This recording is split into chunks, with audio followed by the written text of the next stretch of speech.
差唔多1磅啊。轉數慢，邏輯思維弱。午餐係幾多啊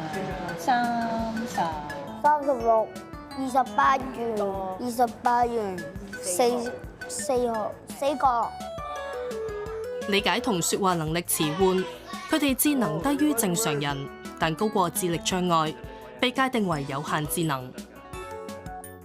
數學考23分咯。我上次考試都係好似14咯，但係都算高分啦，今次係真係仲攰咯。高不成低不就，只能夠入讀主流學校。夾心階層缺少支援，父母有苦自己知。會唔會可能努力啲，我哋會可以追得到正常智力呢？會有一啲追趕嘅心態，家長又好焦慮嘅時候，都會產生咗一個死局喺度喎。原來生嘅嘢都可以煮到熟嘅。成長路或者崎嶇不平，但一樣可以抱出屬於自己嘅精彩人生。細個屋企人同我講，當我係一個普通小朋友去看待，發覺到原來自己都可以獨立咯。人哋嘅説話唔需要太過在意咯。Are you ready? Find it. 智能有限，快樂無限。人生唔應該被智能高低嚟定義。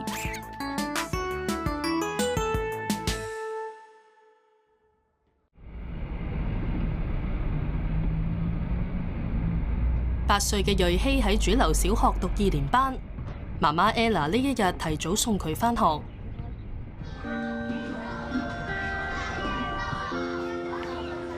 因為瑞希要做好準備，擔當一個好重要嘅崗位。It's German potato salad。朝頭早嘅一啲英語嘅活動，咁佢就負責係擔任一個英語大使嘅角色啦。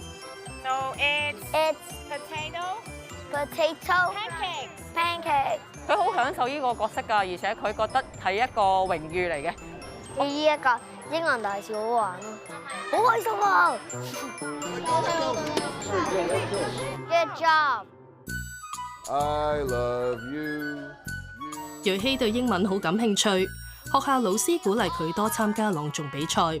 瑞希仲成日攞獎，但只限於聽同講，讀寫佢就唔係好叻。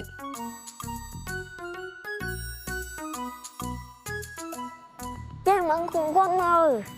呢一個係政治比賽，呢一個係朗誦比賽，呢一個係朗誦比賽。瑞希出世嘅時候有腦積水，3個月大就做咗腦手術。醫生建議佢日後要入讀特殊幼兒中心，並要喺升小學之前做智力測試。結果發現佢嘅智力水平屬於有限智能，低於一般智力水平，但高於智力障礙。佢嘅學習能力亦都較差。99嘢，我哋應該用咩單位啊？米啦，啱啦。其中數學科更加係佢嘅死穴，佢要花好長時間先可以掌握抽象概念。收到米尺嘅人咧，可以向量度學生台嘅高度嘅喎。唔係啊，好似喺度開始去到地下。咁你就將佢咧度到去最後啦。係啊。香港最常用嘅智能評估工具係韋氏兒童智力量表第4版。評估測試包括言語理解、知覺推理、工作記憶同埋處理速度。一般人正常智力水平普遍為80至119之間，通常高過140就被譽為天才。例如科學家愛因斯坦同物理學家霍金，佢哋嘅 IQ 就係大約160。如果低過69以下，就係智力障礙；介乎70至79之間就係有限智能。喺心理學界咧，我哋好難話用一個分數咧，完全斷定一個人嗰個智力水平嘅，仲要睇埋佢嗰個社會嘅適應能力嘅。喺有限智能嘅人士咧，嗰個學習啦、適應啦都會較弱嘅。當然佢未弱到係智力障礙嗰批咁弱啦。咁而正正係因為呢一個嘅描述啦，呢一個嘅情況啦，佢哋喺好多社會上嘅資源咧，其實又唔能夠對應到落到佢哋呢一班嘅人士當中。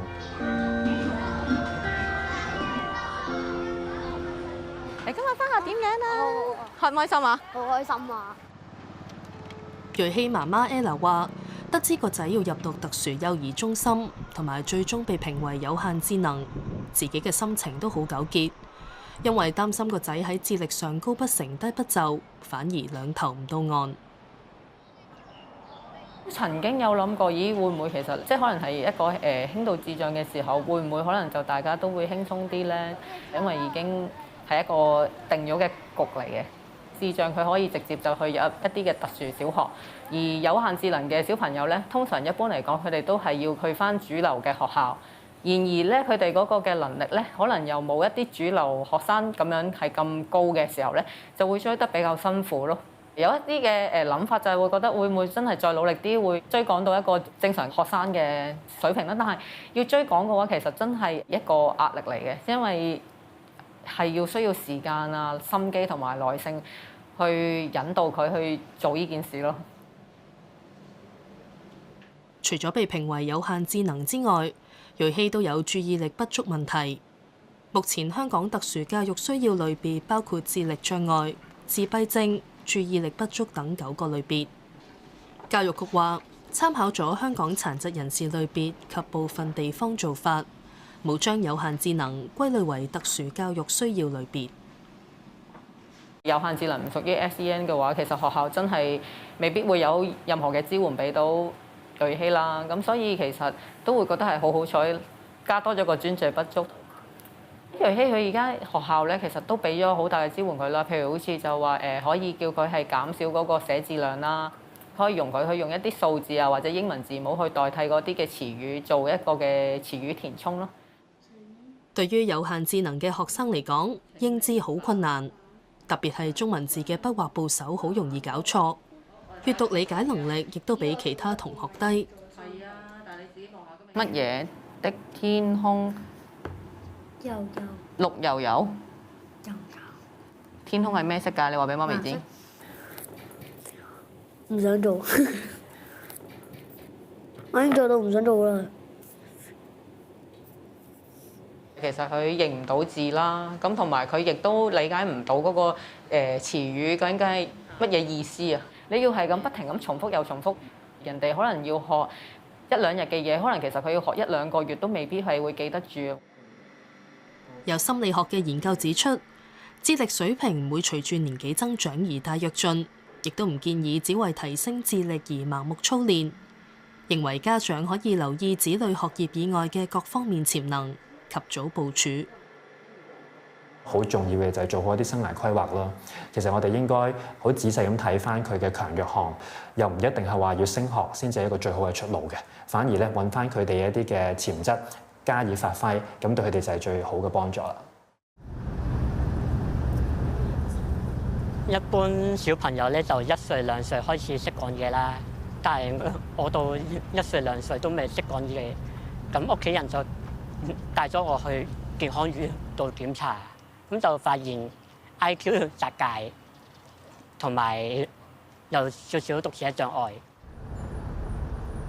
覺得係冇人哋咁聰明，或者冇人哋做得咁快，轉數比較慢咯。係出到嚟做嘢開始先有呢個嘅感覺嘅。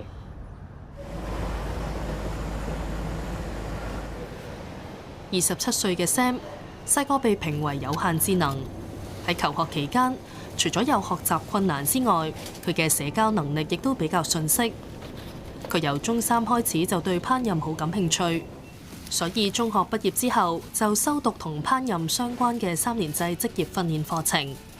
佢話最享受自己一個人去買餸。去街市要同啲姐姐傾偈啊嘛，去超市就可以唔使咯，就比較安心啲，自己一個多啲咯。中意煮嘢食嘅 Sam 做過幾份廚房同樓面嘅工作，不過都做唔長，要頻頻轉工。仲曾經試過失業近1年。喺揾工路上跌跌撞撞，令佢好沮喪。出到嚟做嘢，原來要快嘅喎，原來係冇人可以幫到你嘅喎，好似整肉豉燒咁樣，人哋可能3分鐘可以整到一個，但係我就要5分鐘先可以整到一個咯，因為手腳比較慢同埋緊張咯，驚做錯嘢俾人話咯。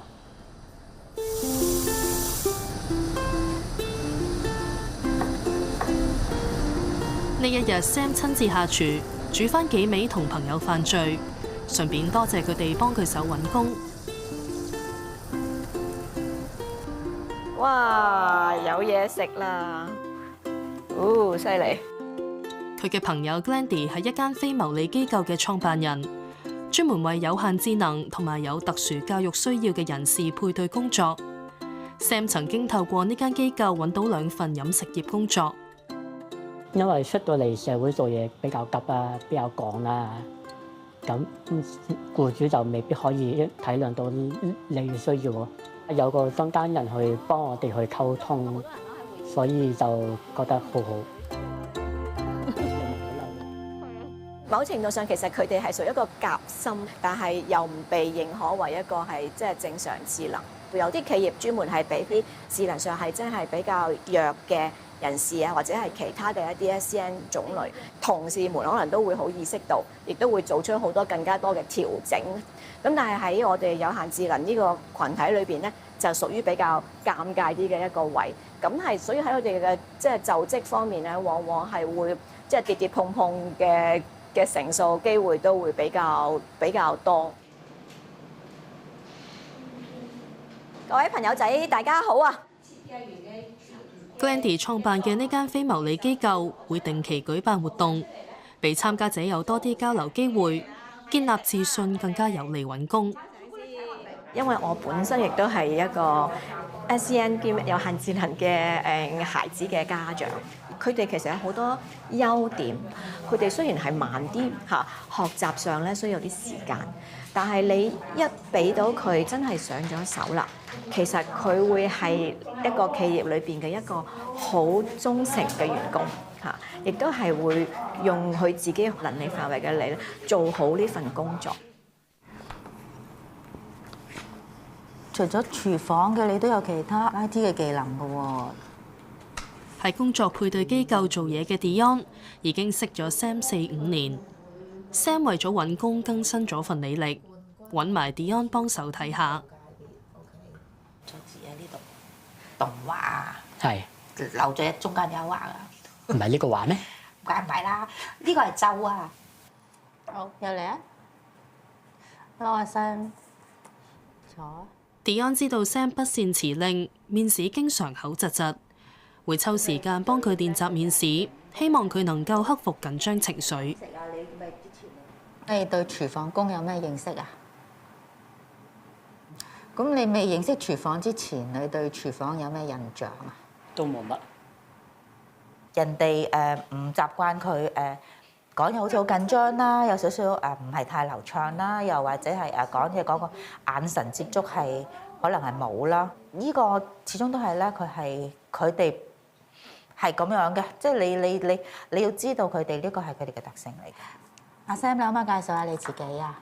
我叫阿 Sam，介紹自己個方面喺組織能力唔係太過叻啦，所以就比較緊張。試過一次就係見工，佢見到我個履歷表全部都係廚房助理嘅，佢就問我點解唔升去做廚房咁樣，咁嗰一次就令到我好驚咯，幾介意人哋質疑我嘅能力嘅。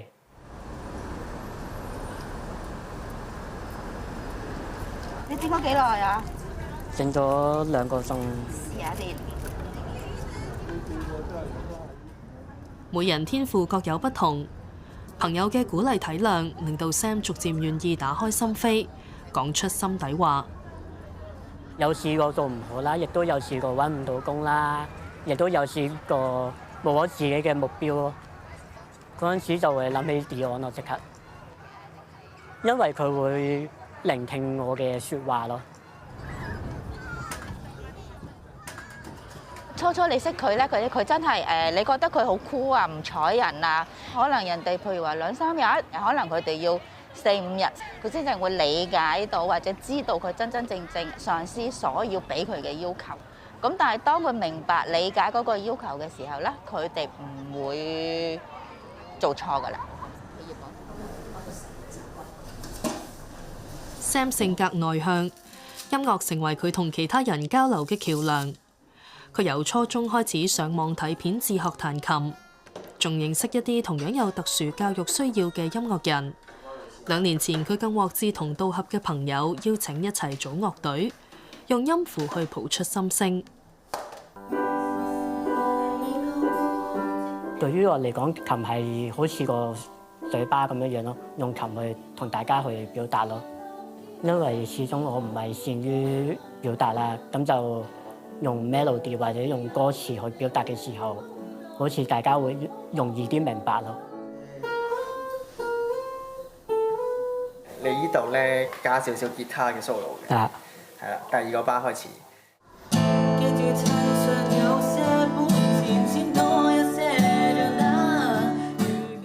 樂隊主唱浩然話：佢哋樂隊名叫慢半拍，意思係希望以慢活心態去感受人生。佢又話 Sam 睇起上嚟轉數慢，做嘢又慢吞吞，其實亦都有佢嘅優點。佢係一個默默付出型嘅成員咯，因為佢其實唔係咁擅長講嘢嘅。佢好多時候佢做咗好多嘢啦，但係佢唔會彙報俾我哋聽，即係唔會話我已經搞掂咗呢樣，搞掂咗嗰樣，所以我就覺得個口感動咯。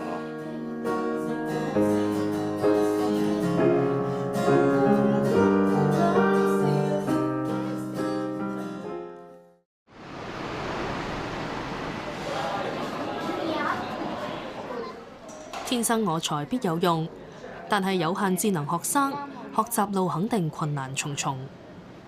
瑞希嘅智力處於正常同智力障礙之間，做功課成為每日嘅艱巨挑戰。今日啲功課難唔難做啊？好難。自己一個識唔識做啊？唔識。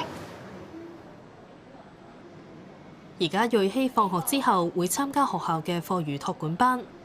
校外導師曾永欣有10年功課輔導班經驗，佢話相比其他同學，瑞希需要多1倍時間完成功課，亦都缺乏信心，比較依賴導師陪佢去完成作業。10減4，係啊，6。其實瑞希嘅情況就未係好嚴重，只係比其他同學弱少少嘅啫。一個句子太長咧，佢係理解唔到啊。咁我哋要將個句子拆散做3、4部分咁樣，等佢容易啲去明。同埋老師要講得再淺白啲嘅。瑞希搞掂晒功課未啊？校長蕭子亮喺瑞希入讀小1之前，就已經知道瑞希係屬於有限智能。佢希望透過唔同支援同關愛，可以協助瑞希及早銜接同埋適應小學生活。每一個小朋友都係獨特嘅。以瑞希嘅例子為例啦，其實佢又係有限智能啦。雖然佢唔係喺嗰個SN 嗰個即係類別啦，咁其實我哋可以俾啲託管班佢啦。咁託管班其實都唔係啲 SN 政策之下一啲嘅項目，呢啲係已經有幫到呢一類嘅小朋友咧，佢可以喺功課上邊啦，即係學習上邊咧，已經大大減輕咗佢嗰個即係學習壓力。咁我諗因材施教係好重要啦。呢個咩㗎？烏龜。烏龜爬得慢。天生嘅智力冇辦法改變 ，Ella 希望後天盡力補救。平日抽多啲時間同瑞希一齊讀故事書，希望透過書中嘅圖畫，慢慢提升瑞希嘅理解同閱讀能力。因為個仔仲要應付未來漫長嘅升學難關。其實都已經係開始幫佢諗緊中學㗎啦。雖然好似話好誇張啊，小2就已經諗定中學，自己都個心情都幾忐忑嘅。發現原來自己心儀嘅嗰幾間中學咧，其實係有一啲唔知道咩叫有限智能啦，有一啲就係曾經有收過一啲有限智能嘅學生，但係而家近呢幾年都冇咗啦。預計佢個成績都唔會係好好嘅時候咧，可能就只能夠去一啲嘅 Band 3中學啦，又會始終擔心校風，會唔會可能因為佢嘅學業唔好啊，或者係因為一啲佢能力做唔到嘅嘢嘅時候，會令到佢俾人哋去杯葛啊，或者係去笑佢啊。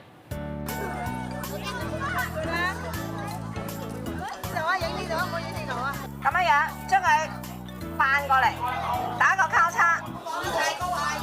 學校旅行，個個小朋友齊齊動手做稻草人。不過瑞希始終聽唔明點樣做。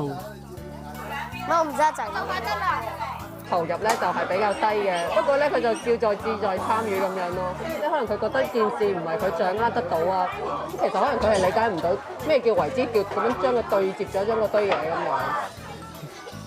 成長路比其他人迂迴曲折，智能雖然有限，但快樂可以無限。為人父母只期望子女能夠健康快樂長大。如果成績上佢係能夠可以突破自己嘅，咁當然係好啦。但係突破唔到自己嘅話，唯有就係去接受而家佢可以自己做到最大嘅嗰個努力咯。佢可能係盡咗好大嘅努力，先至有一少少嘅進步嘅時候咧，其實我都會覺得係好感動，因為我覺得佢係跳出咗佢自己嘅舒適圈，因為佢可以選擇係咩都唔做，然之後就放任自己啦。但係我覺得係好欣賞佢會去好積極去嘗試，佢自己係覺得係愉快嘅，有佢自己嘅價值喺度嘅話咧，其實我覺得就已經係好滿意㗎啦。